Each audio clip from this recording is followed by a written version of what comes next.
This is the House of Hockey podcast on the Hockey Podcast Network.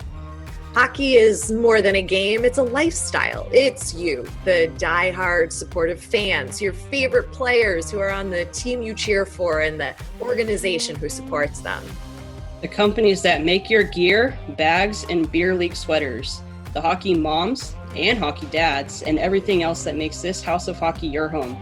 Come on in. I'm Breezy. And I'm Rae Rae. And this is our house.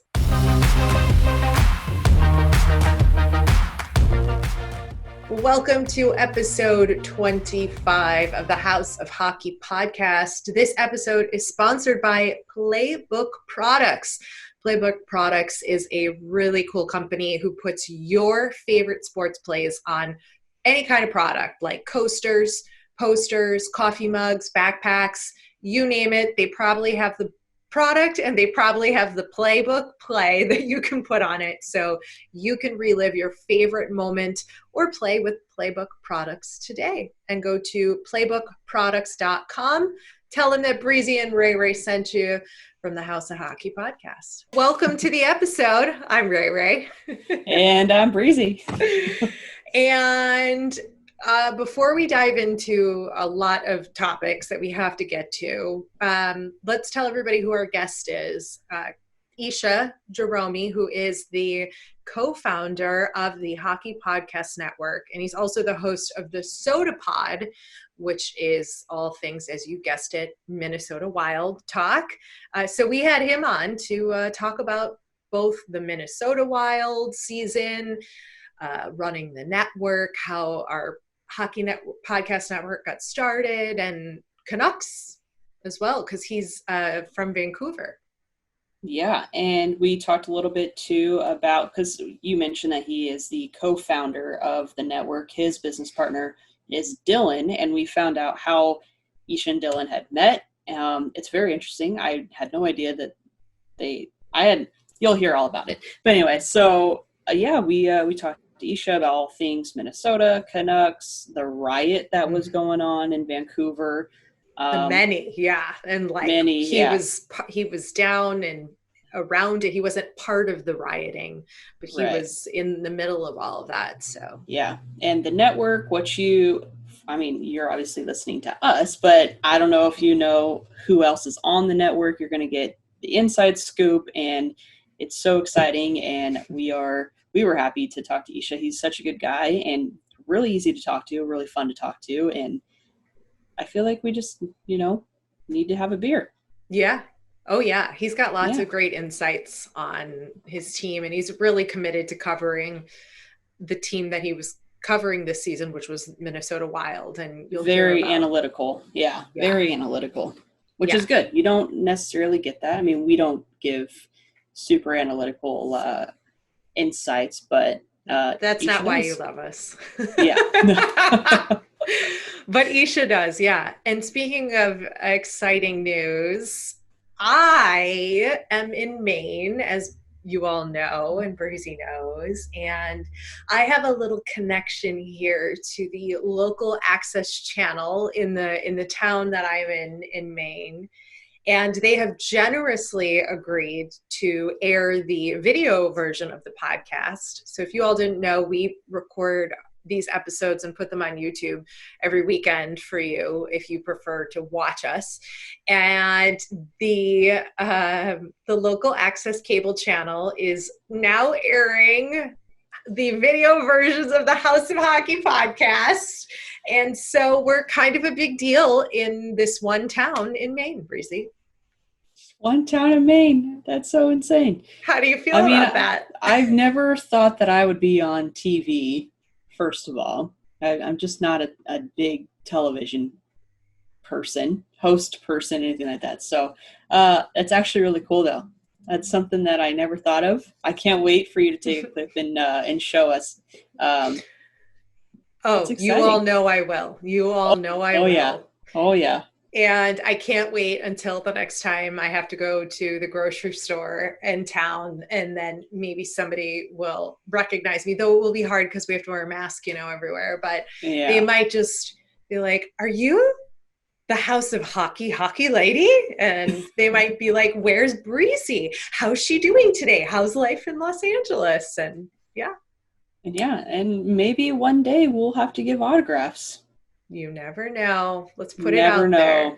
We'll Yep. be interviewing the Beebs. We'll be interviewing Miss Underwood Carrie. Fisher. Yeah, and we'll be giving out autographs. We'll be being interviewed in in-game in-game arenas by our in-game arena hosts friends that we're making along the way. That's coming up on another episode. But yeah, we're big time, Breezy. We're gonna be big time. I like it. Not Big as time rush. analytical, but big time. That's okay. Maybe we'll get analytical about some. I don't know. We go on tangents. We Sometimes we can do. get a little analytical. Yeah, but like when it's necessary, Yeah, you know, exactly. when it's necessary. Right. Speaking of big time rushes and big time hits, I would like to get your thoughts on Richie's hit in the Bruins Lightning game that happened a couple days ago. His 5 minute, he got what, a 5 minute major for that? Yep. He got a 5-minute major for it. Okay, I'm not going to hold back. I hate the guy. I've never liked Nick Ritchie. When he played on the Ducks, I hated the kid because obvious reason he's a Duck. But his face just irritates me. Not because of like his looks, but just his face irritates me, and the fact of like I feel like the kid thinks he can do anything he wants and like it's just whatever. And so perfect example was he did the hit yesterday. Well, it The wasn't other even day, right? the other day. So he did the hit, and he was kind of acting like nothing was wrong, like it wasn't anything bad. And I was just like, what is wrong with this kid? This is the issue that the NHL is having, especially when, that was a dirty hit. That was should not have even happened. And he only got a 5-minute major for it as of right now it's only the next day. You guys are hearing this a couple days later. Mm-hmm. There's no talks on any kind of suspensions or fines or anything like that. But if it was a Tom Wilson hit, he'd be out for 3 games. Oh yeah, And I think that Nick Ritchie is a dirtier player than Tom Wilson. And I think Tom Wilson has dirty plays, and I think he doesn't have dirty plays. He has hockey plays. Nick Ritchie, dirty player. Just going to yeah. say it. Oh yeah. And it was interesting listening to that game. I was able to watch some of it, and the announcers were talking about, like, as a coach of the Bruins, why are you putting him back on the ice? Because it ended up Right. costing them 2 goals or 1 goal or whatever because of the 5 minute the power play. Mm-hmm. And when do you go as a coach? This isn't helping us. This is Right. hurting us. It's Mm-hmm. hurting our chances. How do you control a player like that? And when do you make the decision not to put him back out on the ice? And Right. he put him back out on the ice. Well, So, yeah. And even when he got his 5-minute major, when they had announced it, the Tampa head coach was like, "Is he gone? Is right. he gone?" And he wasn't gone, and he should have been. He should have just been removed from the game at that point. But I'm not a ref. I'm No. not a coach. I'm not. I'm just a fan. But that's my personal opinion, and it's Yeah. maybe biased because I don't like the kid. But Hey, there's people you don't like. There's people, other fans of other teams, they dislike greatly. And mm-hmm. I think, yeah, I don't really appreciate that kind of play. I think I'm all for a good fisticuff, drop the gloves kind of thing. If after some pushing and shoving and chirping and all of But that, when but it comes to your head into a board, that's where you have to draw the line. That's not being safe and looking out for your peers who you're yeah, playing with, and whether it's a team you're not on or a team you hate, you should never be out for blood. And I think that's the kind of play that happened yesterday or the other day. I yeah, I agree. I think the malicious intent, even though I'm sure he wouldn't say he had malicious intent, but No. that's what those kinds of people say.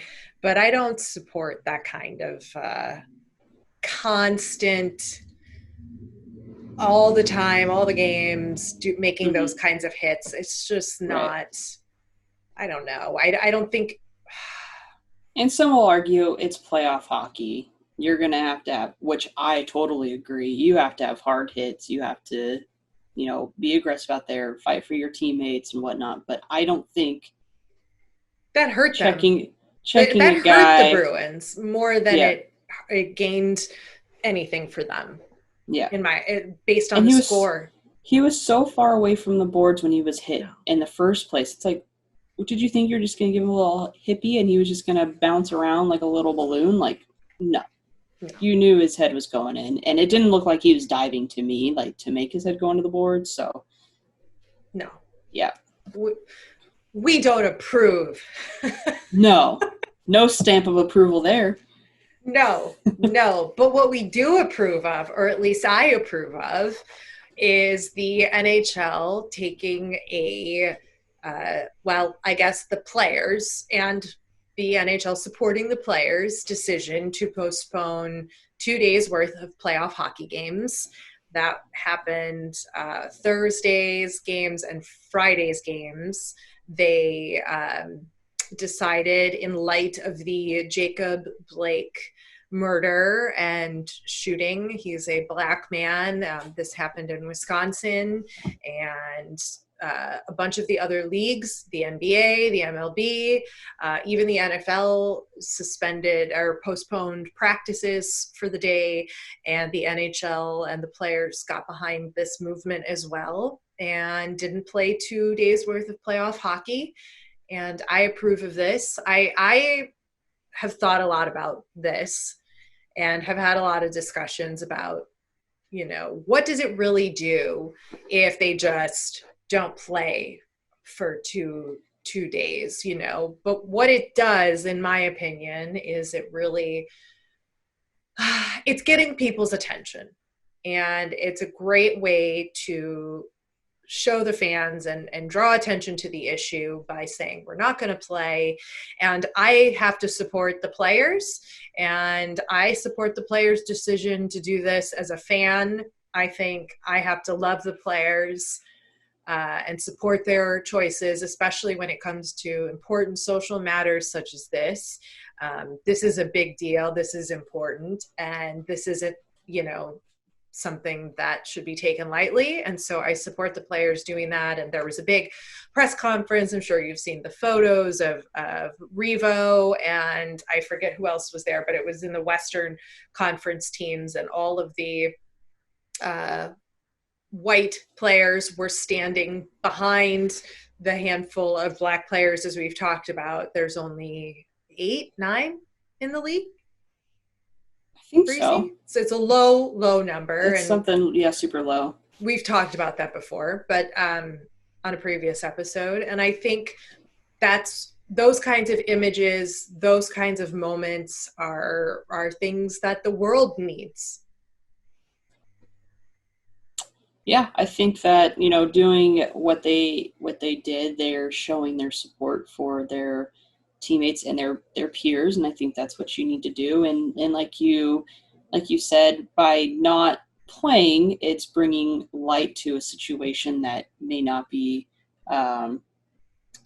getting the attention of others who are not directly in it, or seeing the stories or whatever it is. And if they're, let's face it, if you're watching sports, you probably are in the sports world. You're not looking out at what's going on at the other side of the world. And for them to stop playing, people would probably be like, well, why aren't they playing? And then researching it and finding the truth behind it. So I think it's always good to stand up for what you believe in, and for supporting your peers and your brothers and sisters, and your teammates, and whatever you do to help make sure that they feel supportive, or supported, sorry.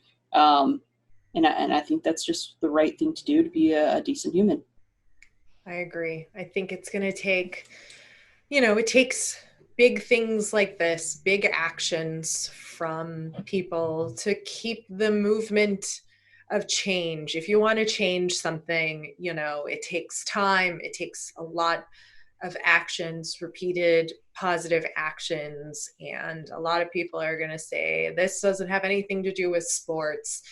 And I don't know that I totally agree with that statement, but I do think that we look up to these players and we Mhm. have sport as our entertainment and our outlet, and we love it. But I think this is a place to start to get people's attention to show them that, you know, we need to make a change. And if your favorite athlete is saying, I'm not going to play this really important game today, and our league supports us, I mean, Mhm. I would hope that it inspires everybody Yep, to who sees that to take a look at what's happening in the world, and how we can help make change. I agree. It's just what you got to do. Yeah, yeah, and no big changes yet in the playoffs of this round.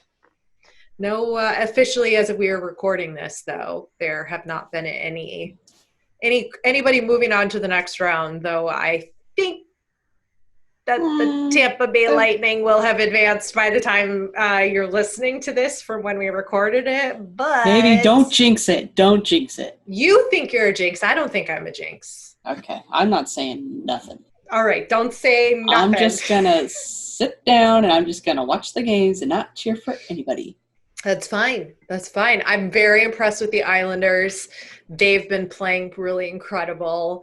The Golden Knights, of course, just playing that great game of hockey. And I think you guys will be very interested to hear from Isha, the guest this week, talk about this series and his opinion on his hometown team, the Canucks, and hear what he has to say about this series. I think you'll appreciate that opinion from him.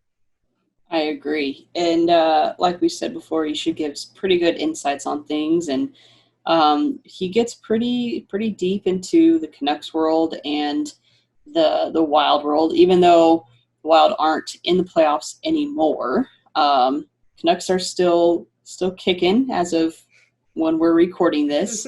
Not going to say anything else other than that. No But I jinxies. think no jinxies. But yeah, I think I really enjoyed talking to Isha, and I think that we got some really good info out of him. And yeah, I'm excited for everyone else to hear it. This is the part of the podcast where we let you, yes, you, hockey fans, take the mic and tell your story of interacting with an NHL player, past or present. Hi, my name is Kendall Andros, and my story is about Ryan Kessler from the Anaheim Ducks. I met Ryan Kessler at the Fan Fair in 2018. Nope, I'm lying. Sorry, 2016. And I was pregnant and went up, got my jersey signed by him, and we were chatting, and he asked when I was due.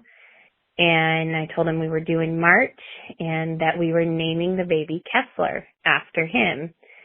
So fast forward a year later, it was right after he had his hip surgery, and he was doing signatures and everything, but he was standing there, and they told us all as we were in line to just hand them your item, let them sign it, and you can take a picture while they're signing it. You weren't supposed to stop and take pictures with them, and just to try to keep the lines moving. And so I got up there, and I had my son, Kessler, with me, and I walked up to him and asked him I didn't know if he remembered me, and I told him that we were pregnant the year before when we met, and I told him we were naming him Kessler. And he was so excited and completely humbled and just really, really awesome. And he stopped the entire line and took my son and stopped and got pictures with him. And it was just really cool for him to stop and do that, even though he wasn't supposed to, he did. And so I have these amazing pictures of my son with the hockey player we named him after. And then the next year we went again, and as I walked up to him, he didn't even have to ask who I was. He knew exactly who I was. He remembered Kessler and took more pictures with him. And it was just such a cool experience to see just how amazing hockey players are and how sweet they are. And so I'll never forget it. And my only wish is that I could take pictures with my son and Kessler every year, just until he's at least 18. But he was just super sweet and extremely nice, and we had a fun time, and I definitely chose the right name. So that's my story. We'd love to hear your story if you have one of interacting with an NHL player, past or present. Just call our phone number 323-438-2648. Tell us your name, tell us the NHL player's name and the team they play for, and then tell your story in 5 minutes or less. And you just might hear it on an upcoming episode of the podcast. Our podcast is proud to be on the Hockey Podcast Network, and the network is home to many other incredible podcasts, including this one. I'm James. And I'm Andy. And we host the Broadway Boys podcast on the Hockey Podcast Network. Every Monday we talk New York Rangers, news from around the league, and all aspects of the hockey lifestyle. It's never been a better time to be a Rangers fan, so tune in and join us as we break down games, prospects, rumors, and more as we follow the Blue Shirts on their quest towards the Stanley Cup. Rebound a save! What a save by Lundqvist! Our takes are all our own, And not always legally binding. but you're not going to want to miss all the guests, rants, speculation, and the occasional overreaction. He goes to the net! He scores! He scores! The Rangers win! Be sure to follow us on Twitter at Broadway Boys Pod and catch new episodes every Monday morning on Apple Podcasts, Google Podcasts, Spotify, SoundCloud, and more. And this one will last a lifetime! So what are you waiting for? Subscribe, follow, and listen to the Broadway Boys podcast today, and be sure to check out all the exciting content on the Hockey Podcast Network. Oh, baby! Welcome to the house, Isha Jahromi, co-founder of the Hockey Podcast Network and host of the Soda Pod, all about the Minnesota Wild. Hey, thanks for having me. I'm really excited to be here. Welcome, boss. Yeah. Hardly. I'm one of the people here. I also produce a podcast. And Breezy, I know you'll love this. It's just as much about the Minnesota Wild as it is about beer. So there you go. Oh, okay. It's a fun one. My co-host calls himself the State of Hoppy, and he's the expert on the show. Ooh, I like that. What's like the best beer in Minnesota? There's so many. Right now, he swears by the peanut butter porter from Waconia Brewing, and we actually had them on the show a few weeks back. Huge hockey guys, and also just their master brewer is just unbelievable. But I'd say that the beer scene in the state of Minnesota rivals that of British Columbia up here in Canada, Portland in the States, and even California. Like, it is unreal. Oh, I've never even been to Minnesota. I gotta go. And I love peanut butter. Peanut butter is my favorite. Breeze, we just need to bring you on so you and the State of Hoppy can just talk about craft beer for an hour, and Rachel and I can just sit back and listen. Yeah. Exactly. We could just drink the beer. Yeah, we could just drink the beer while you talk about it. There you go. Isha, tell everybody where physically are you, and then tell everybody the team situation of what podcast you host and then what team you follow personally. Just set the slate here so people listening have an understanding. Yeah. I live in Vancouver Island, so as west as you can get in Canada, the Hawaii of Canada, I like to say, because you can surf here and there's barely any snow.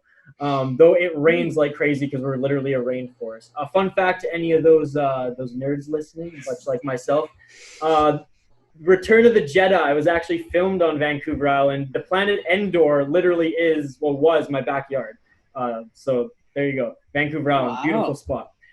So it should be called Victoria Island because Victoria is the biggest city on the island and it's the capital of BC. But Vancouver, much like Toronto, out in Ontario, likes to be like the center of BC, even though they're the South Mainland. But anyways, as a result, grew up northern BC and on Vancouver Island. The team I primarily follow and that I say is that I bleed blue and green because I love the Vancouver Canucks. Always have and always will. But since covering the Minnesota Wild here on the Hockey Podcast Network, I literally have gone all in on this team, both as like someone who can remain like analytical and really dig into them and analyze them, but also as a fan. And I attribute that first and foremost to the market, and I'll get into that in a little bit here. But to be honest, and to you two and to everybody listening, I watched 2 Vancouver Canucks games all season prior to the qualifiers, and one of them was a 7-2 loss to the Rangers. So I went all in on Minnesota. I watched all their I didn't miss a preseason game. I watched every single one of their games so that, if I'm going to cover this team out of market, I have to at least, know my stuff. And, maybe not historically, but at least, in the present. And, I think I did a good job of that because I ended up just loving the team. And they weren't the most exciting team, but there were storylines throughout the season. Their coach, Bruce Boudreau, is one of the most animated coaches. And if anything, he was the star of the team more so than any of the players this year. And, of course, with Billy Guerin coming in as the general manager from Pittsburgh, former player, he's one of the most candid coaches out there. So it was just a lot of fun just to hear him speak post-game and stuff. So it's been so much fun covering the Wild. And I absolutely one of the best hockey markets, not only in the United States, but in, the entire nation, in my opinion. You're totally biased. I'm not.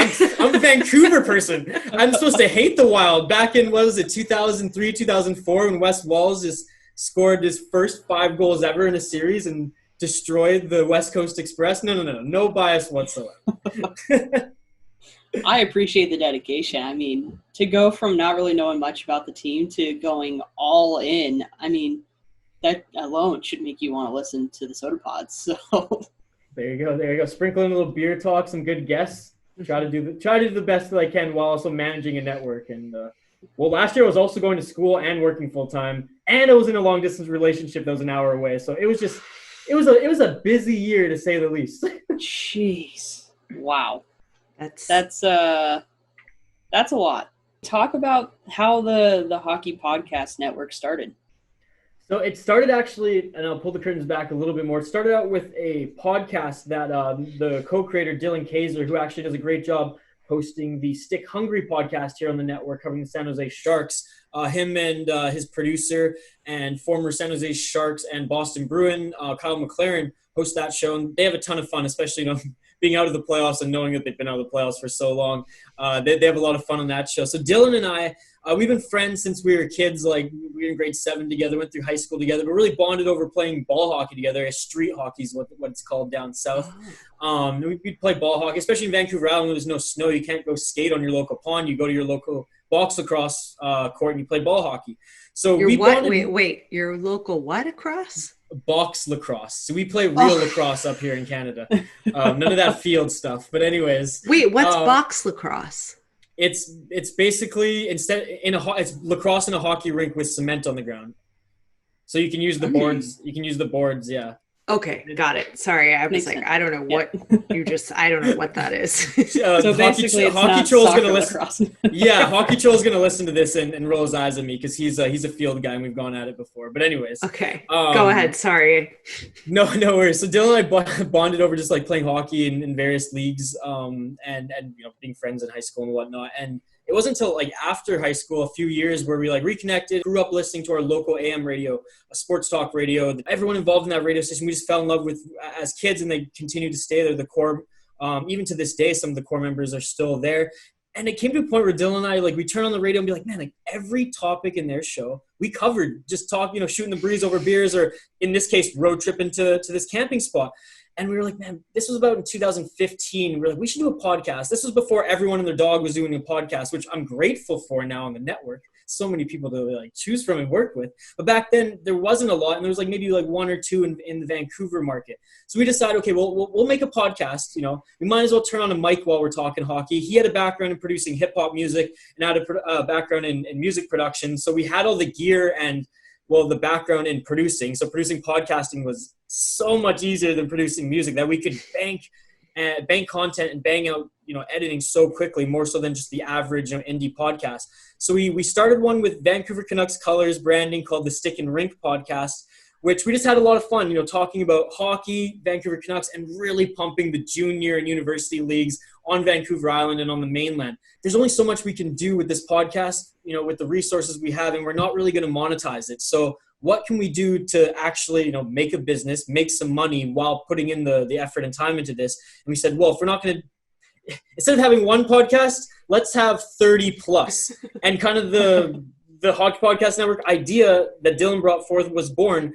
And we started heavily scouting. We spent while still doing Stick and Rink in the latter half of the second year, we started listening to hours and hours of indie podcasts and, people working in radio and media, whatnot. We reached for the stars with a few, which, obviously just pitching them with an idea, no money.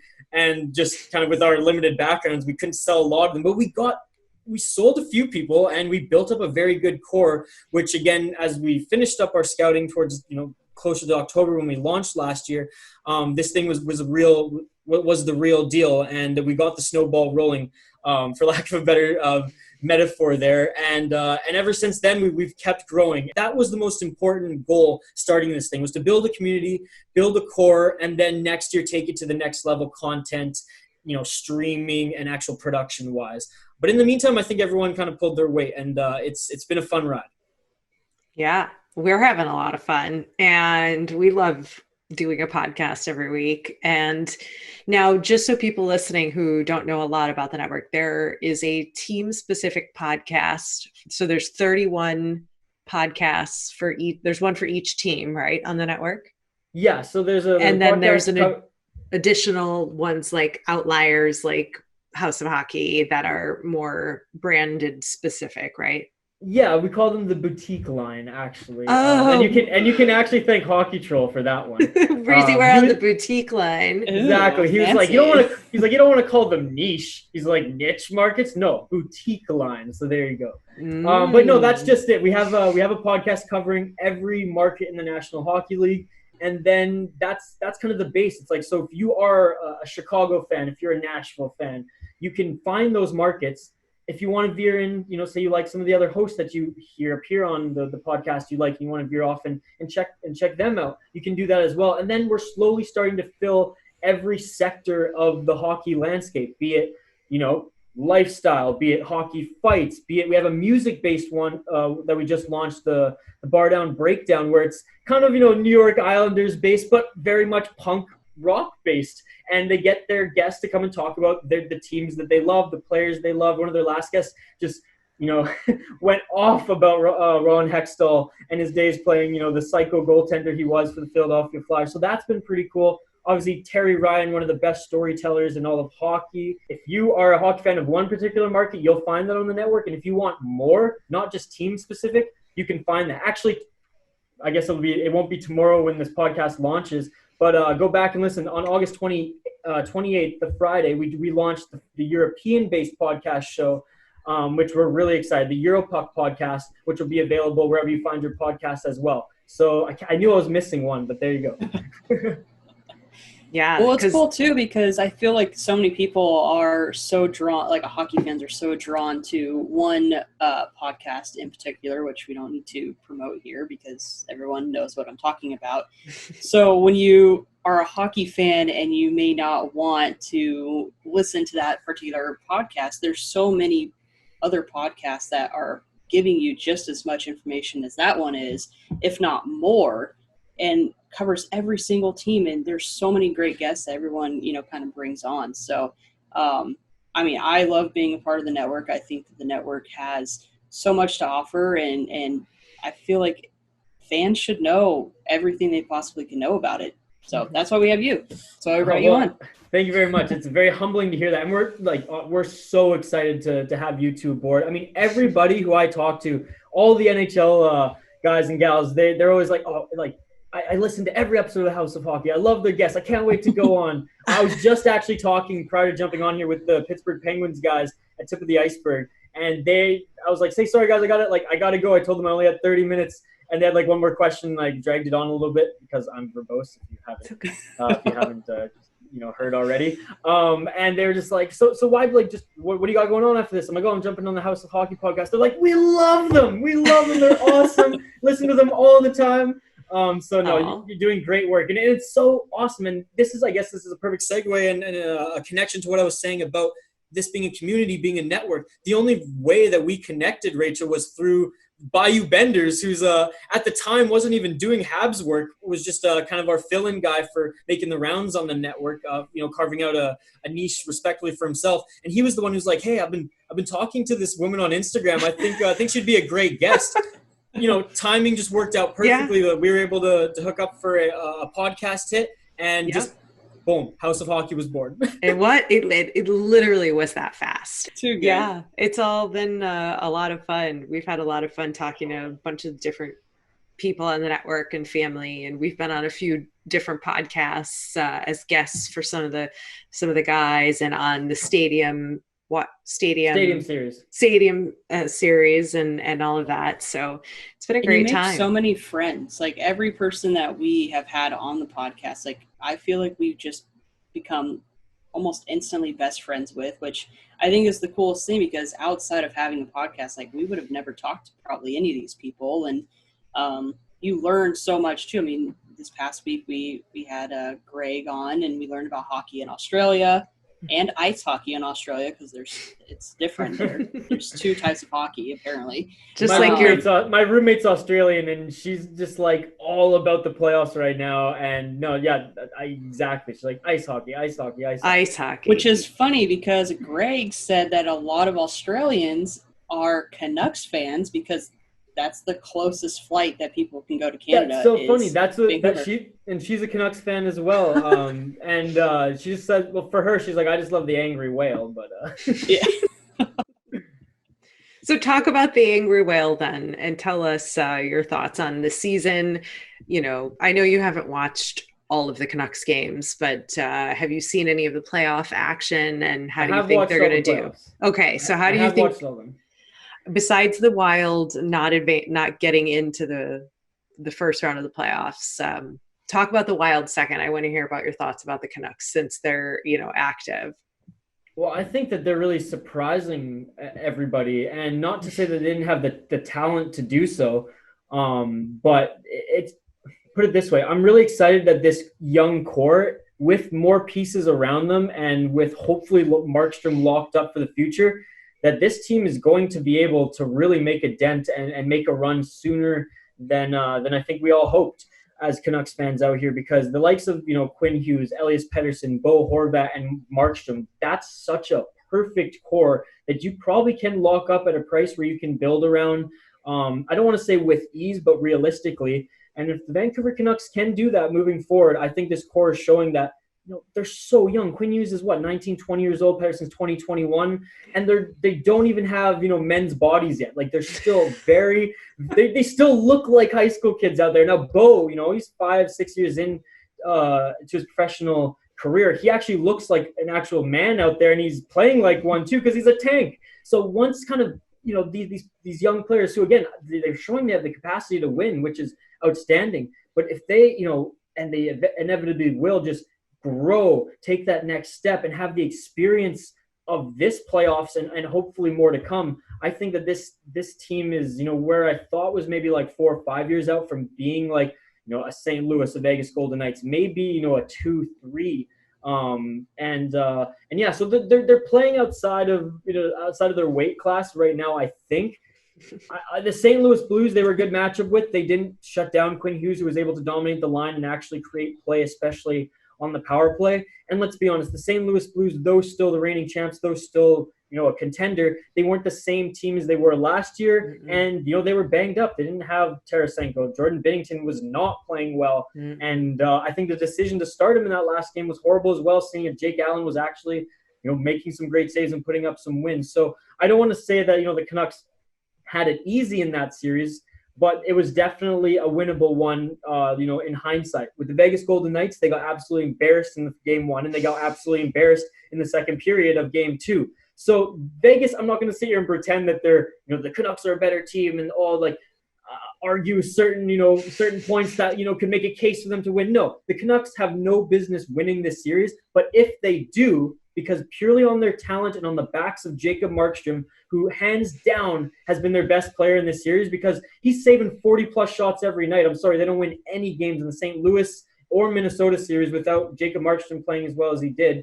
I think that if Vancouver could somehow, their offense, be perfect and Jacob Markstrom lift them over the Vegas Golden Knights, they can beat the rest of the West. They can beat Colorado. They can beat Dallas, because in my opinion, Vegas is the best team in the West. And if the Canucks can get past them, well, they have the ability and probably the confidence to get past anyone else in the West, but they have no business being there. If you look at them on paper, what it does show, though, and I think it shows not only Canucks fans but the entire hockey sphere, is Jacob Markstrom and Dylan, the co-creator of the Hockey Podcast Network. He will die on this sword.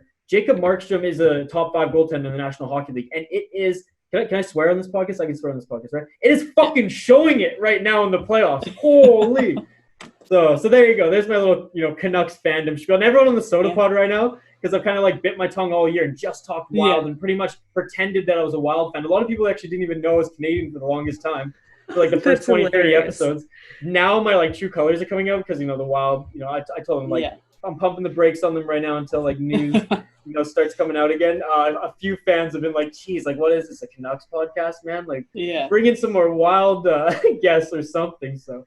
But anyways, that's kind of my thoughts right now. I think Quinn Hughes, though, in my opinion, is the best skater since Dennis Savard. And that's another point that when I was watching this kid prior to his draft year play at Michigan, Dylan and I, and this was actually in the early rumblings of talking about Hockey Podcast Network, we knew the Vancouver Canucks in that draft were going to take a defender. So we were just watching film on all the defenders, preparing for a radio show. I think it was a Saturday night. Our radio shows were Sunday. And as soon as we saw this kid skate, we both were lifted from our seat. We're like, oh my God. I've never seen it. And, junior players can rip it up, in junior B and in the CHL against, lesser competition, especially the better CHL teams like the Portlands, and whatnot. They can really make some other junior teams look silly out there. But this kid at the university level and on the international stage was making elite prospects and professional players look silly. And Dylan said it. He's like, that guy looks like Dennis Savard out there. And though Dennis Savard is a forward, I'd say that the way he carves and spins, Rachel, don't you see that comparison? Yeah, sure. Totally. Yeah. Well, it's funny because yes, he's very talented and it's exciting to watch. I mean, I can't really remember watching Savard play. Well, me neither, but I went back and watched some of his film. Okay, just saying. It's not real fresh in my mind. I would have to go back and watch some tape, but it is exciting. He does have the talent. And I was just trying to look up, because I can't remember the name of the award he's nominated for. Oh, the Calder. The Calder, thank you. And I also mix up all those awards for which goes to which person. But anyway... 3 years in a row, the Vancouver Canucks have had prospects nominated for this award because Brock Besser was nominated, Elias Pettersson won, which, by the way, Jordan Binnington was salty about. Get out of here, Binnington. Of course he was. A Stanley Cup wasn't enough for his ego. Yeah, let's go. Yeah. Whatever. And then, get out of here. And then Quinn Hughes this year, who, is neck and neck with Cale Makar. You can make a case for either of them. Yeah, what about Kubalik? Everybody's like, no, not Kubalik. Even though after that playoff performance, whew, I know. But Quinn Hughes, I think Quinn Hughes is probably going to get it. Well, put it this way. His first year at 20 years old, and he's the best defender who's ever skated for the Vancouver Canucks in history. That's incredible. And what's his, he scored how many goals this season? I think he was just under point per game. So he was a 50-point player. I'll get it up right away. The points. That's right. The points. Yeah. He's got a lot for a defenseman. So. Well, and he can shoot too. He doesn't have a muffin of a shot like that. Actually, when he finds the lane, it can go through because Troy Stetcher, who's another smaller defender who played for University of North Dakota, actually won a championship with Brock Besser, funny enough, in the NCAA. He loves finding the lanes and he's good at getting pucks through, but he does not have a hard shot. Whereas you look at Quinn Hughes, kind of does the same thing and it gets through. He had 8 goals and 45 assists for 53 points in 68 games in his rookie season. That's a lot. He was 4th in scoring for the Vancouver Canucks, which is crazy. That is pretty crazy. I would rather see him get it than anybody on the Avs. Yeah.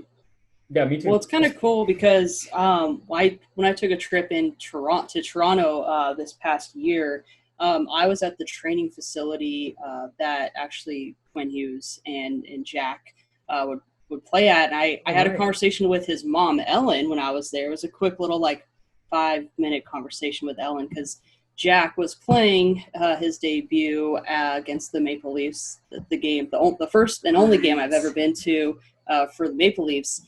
And to see the facility that these guys are playing in and practicing in, I mean, it's where they host the summer camp. It's called BTNL over in I don't remember what place. It's in Toronto, the general area. But to know that Quinn and Jack and even Luke, they're all practicing and training, and they have been for so long. And when I was there doing the photo shoots for 3 days, I think it was, the kids that they have training in this facility that these pros are playing in, there's so many kids that are going to be coming out of this that are going to be just as good as Quinn. And for me, I feel like Quinn is going to be a number one defenseman, just like a Duncan Keith or a Drew Doughty. And I think it's going to happen sooner than a lot of people think.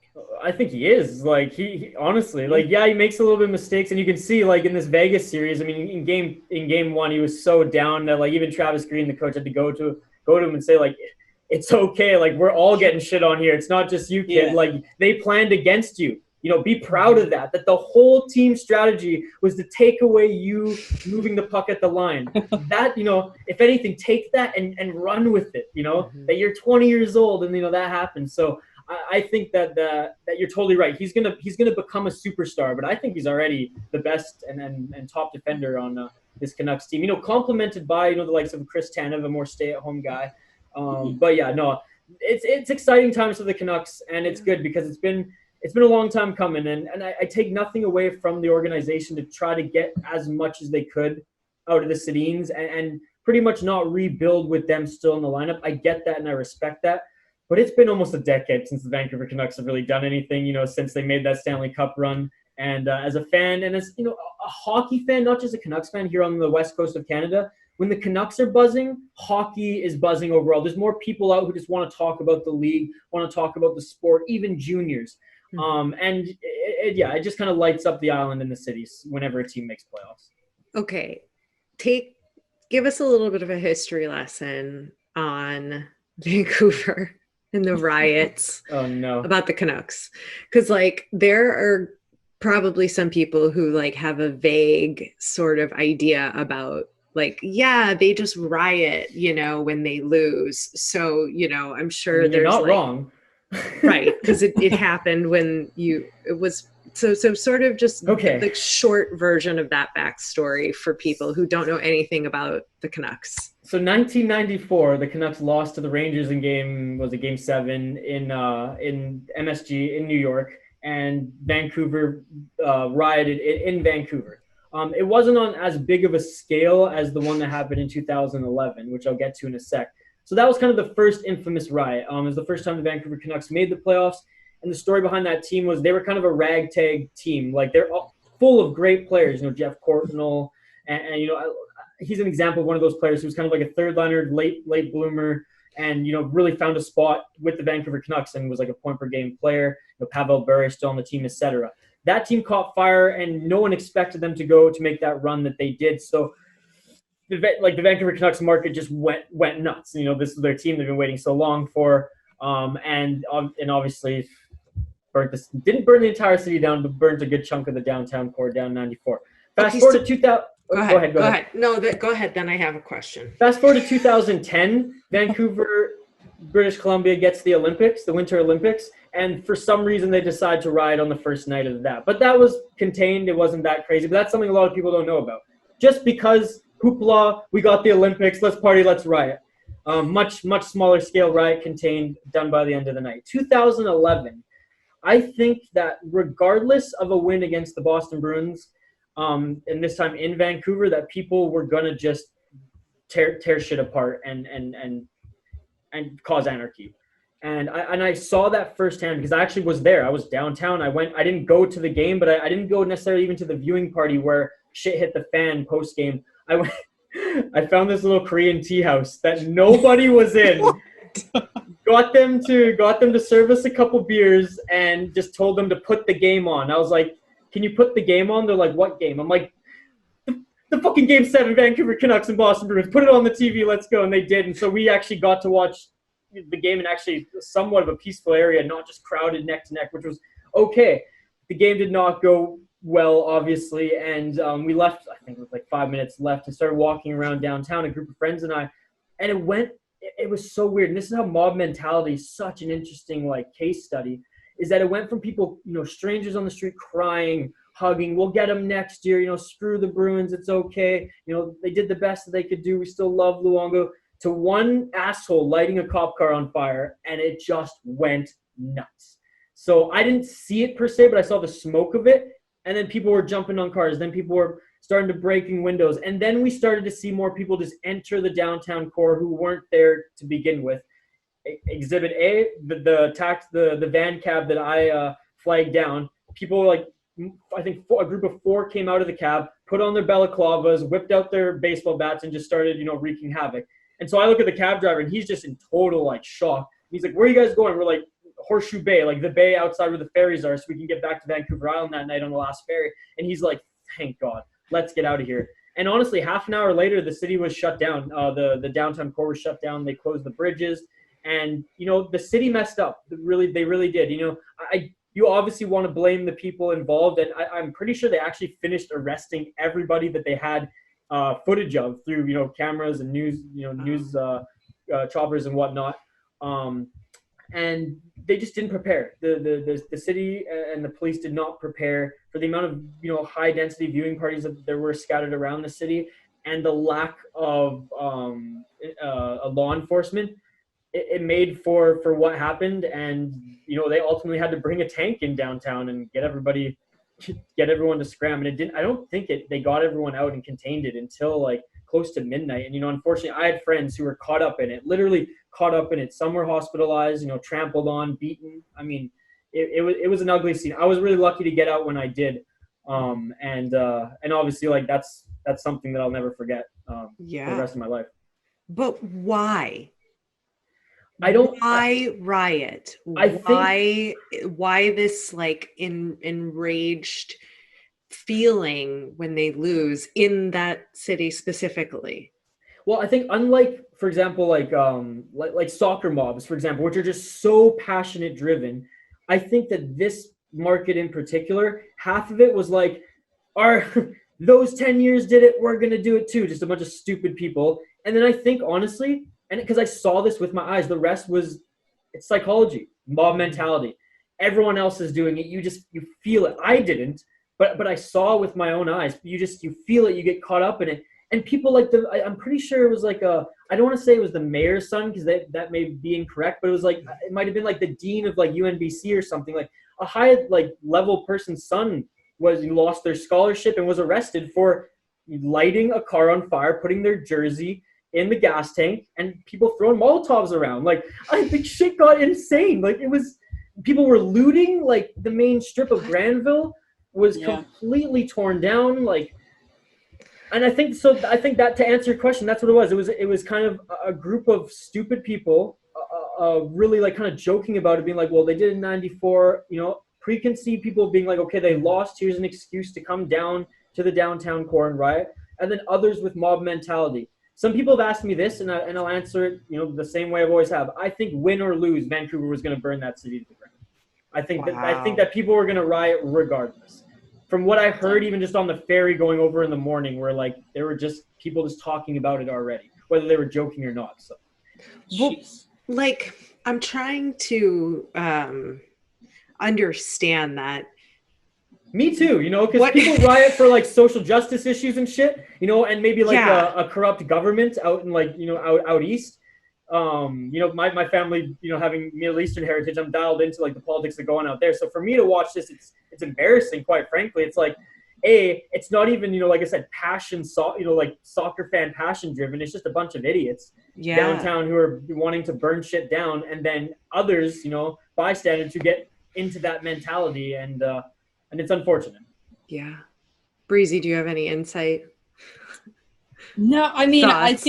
I think in general, like, hockey fans are passionate, but I think when it came down to rioting like that, like, it goes beyond being passionate. It just goes to just being stupid. And I think too, and it's just my personal opinion, that like, if people see other people doing stuff and like no one's getting caught, like, I feel like it's just like, what are they, like the snowball effect, like a tumbleweed. Exactly. Basically, they're just like, oh, you just threw a rock or a brick over there? Yeah. And maybe if you've had a few drinks, like, oh yeah, I'm going to throw a brick at this window now. And then like, that's just what people can't be doing. And as human beings, like, we need to take awareness of everybody else and not destroy cities off of an emotion, especially, as a hockey fan. I mean, we've all had our heartbreaks with our team losing, but to destroy and and burn down a city because of being angry, win or lose.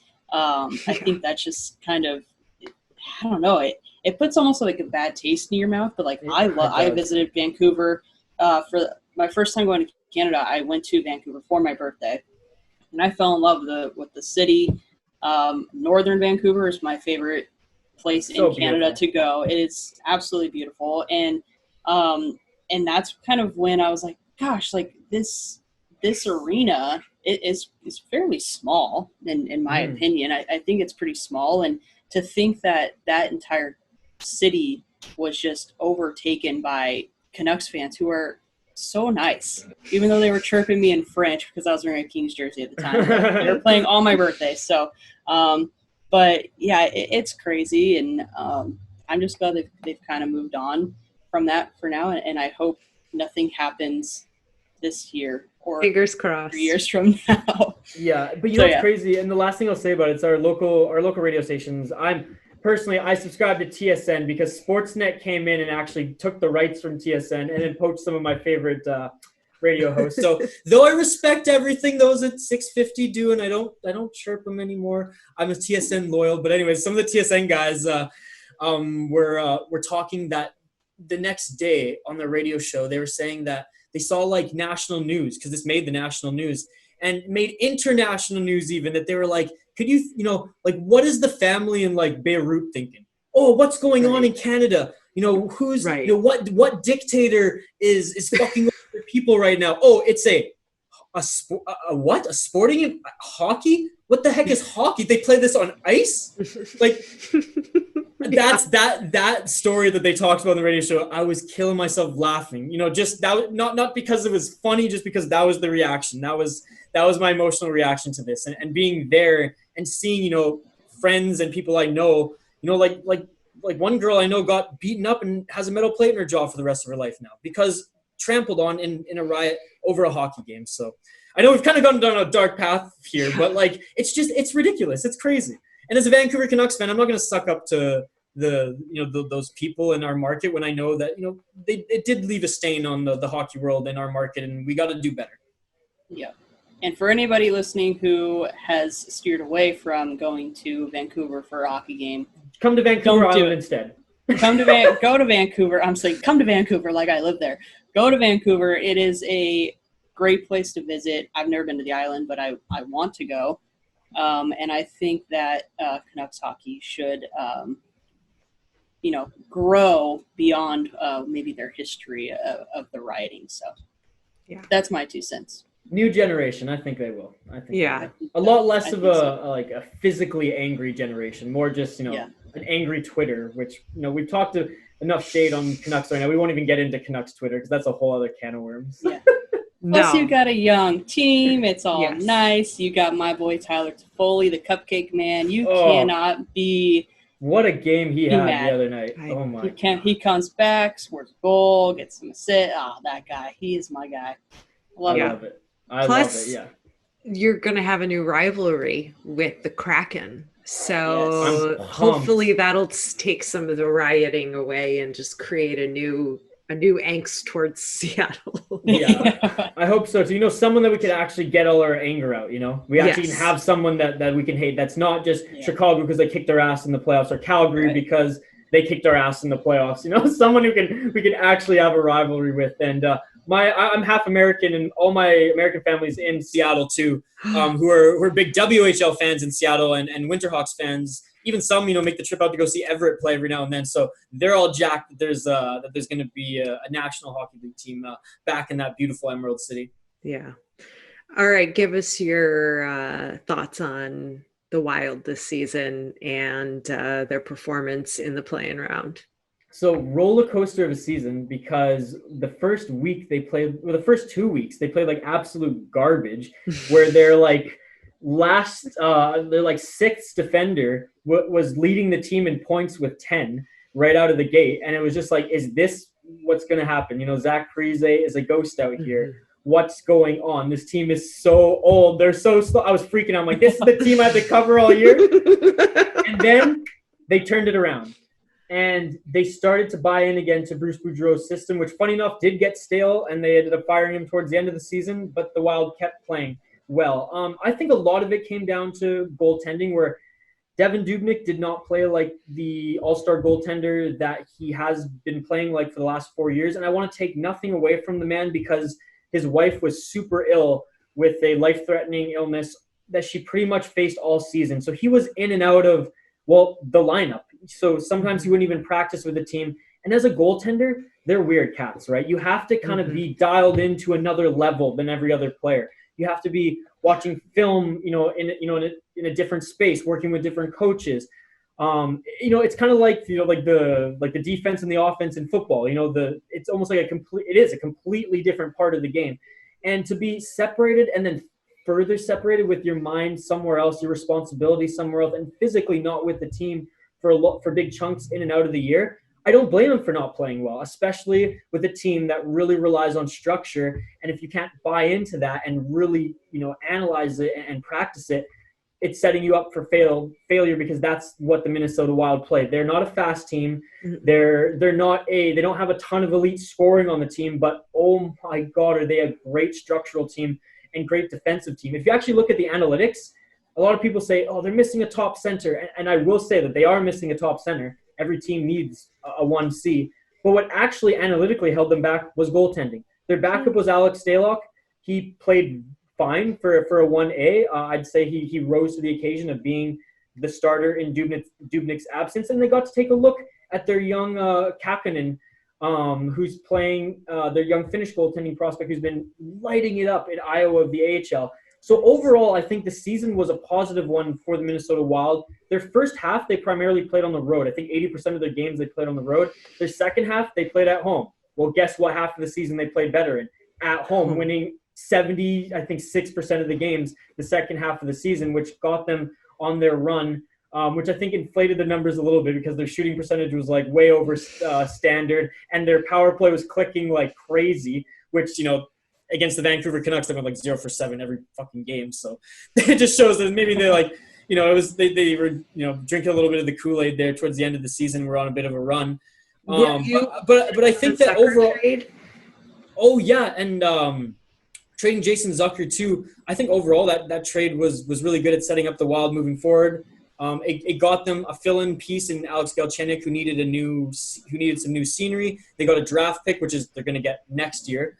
Okay. I won't get into that right now. Just okay. COVID legalities, which made the pick not this year's pick. And they also got a young to Stalock one more time. We found out, and I didn't know this, but we found out he actually had almost a career-ending injury to his leg, wasn't it? We heard not this season, but a few years back, I believe he did. Yeah. So to have him as like your backup, who almost had his career ended a few seasons ago, now be like your number one man pretty much. Oh, he stepped up. That's a little dicey, but yeah. Well, he's a Minnesota native too. So everyone in the state, they followed, and I believe he played for the University of Minnesota as well. Oh, so like he's a legend. There. He literally had a fan club. He had like a YouTube channel of guys who would just like devote songs and videos to Alex Stalock when he played for the University of Minnesota.